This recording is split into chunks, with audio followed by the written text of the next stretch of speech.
gudoomiyaha garabka dhalinyarada ee xisbiga muxaafidka ee kulmiye degmada Sheekh Bashiir Cumar Cilmi Qabile iyo taageerayaal kale oo tiro badan ayaa maanta shaaciyay inay iska casileen xilka ay ka hayeen xisbiga kulmiye ee degmada Sheekh isla markaana ku sababayeen xukuumadda haatan talada dalka isaga gadhowdanka ka yahay mudane Axmed Maxamed Maxamuud Silaanyo aan wax horumar ka qaban degmada Sheekh ee xarunta gobolka Saaxil waa kuwan iyagoo ka hadlayana waxa ay yiraahdeen sida tan magacaygu waa Bashiir Cumar Cilmi Qabile waxaan halkan ka cadeynayaa أنا قدوميها دلنيرتا كل حسبي كلمية الدولة شيخ حلكي قدومي لما ده حسبي كلمية ما أنت لقب يابو بس كعسي صوت وراء هاي مركم على قدر فضلا كلمية هنا نوتشي الدولة شيخ مركي كلمية أبو كلي وحويه وروح حقول لي شيخ وحقول بطل قبلية وحويه الدولة الشيخ والدولة أخونتها وحويه إن سامع مرها حسبي كلمية مدحوينه خلينا نطلع دقيقة دقيقة أنا كوي لا حكم قانوني حديان هذا غير الشيخ وحوالي ماشي مسير كيد وياه تبغى هرمون كيد هي قبل كيد كانت هلنا يسوي كتير أيام ما أنت ودي قريبنا هل كان هو عم قال لي إن أنا كرسوني سيب الخير وأنا أقول كلمية لما أنت اللي جبت تبغى الشيخ واحد شيلان ضربه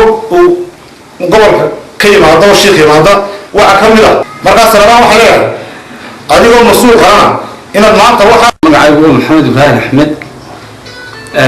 marka hore aad iyo aad baan usoo dhaweynayaa bashiir iyo dhalinyarada la socota ee maanta casireen xilkii ay u hayeen xisbiga kulmiye markii ay arkeen wax danahoo dadka iyo dalka toona ay u wadaan inaanay jirin xukuumaddu dee waynu aragnaayo maanta wadankii bari dabda ka baxaya xaggan galbeed waynu arkayo ciidamada la sii waday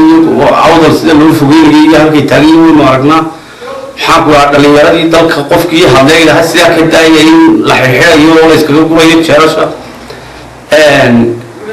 hadii maanta mudada oo hadhay lixda bilood ay dhameystaan way inta kaga sabata baxno inaga masidna way ilaahay mahadi laakiin nus saaca hadii la ilaaha loogu daray nus saaca kursiima anigu aqbal baan marka hore waxaan cadeynayaa horta kulmiye wuxuu ku fashilmay kasbashadii dhalinyarta Somaliland oo dhan marka waan soo dhaweynayaa gudoomiyihii garabka dhalinyarada ee xisbiga kulmiye ee degmada Sheekh horta tamada kordhinta taarta cid yeeysa muddo kordhin oo sheegaya ma jirto 1 hour ugu kordhimayno kulmiye sababtoo ah timama ninka dhan ee dadku doorteen ma aha nin maamula oo gacanta waddanka ugu jiro ma aha Silaanyo waxa taliya ciyaal ma taliya ويسكو حيري كلمية أو بشر هبابيين كي تساعد كي سومالي بلاد أنا قاعد عبسنا أحمد بون كتوميه كقول ذا بريد شيء وحنلاقي أتا وإلهي مهدي بشير كسبريستيجا وما تحس بكلمية كتناسبين يدنا غير الدماغ الشيخ وحنلاقي الله أذك أو هاي مكمل عامل هاين وحنلاقي بشير ما أنت واحد لو سويا إن وقبان قابيو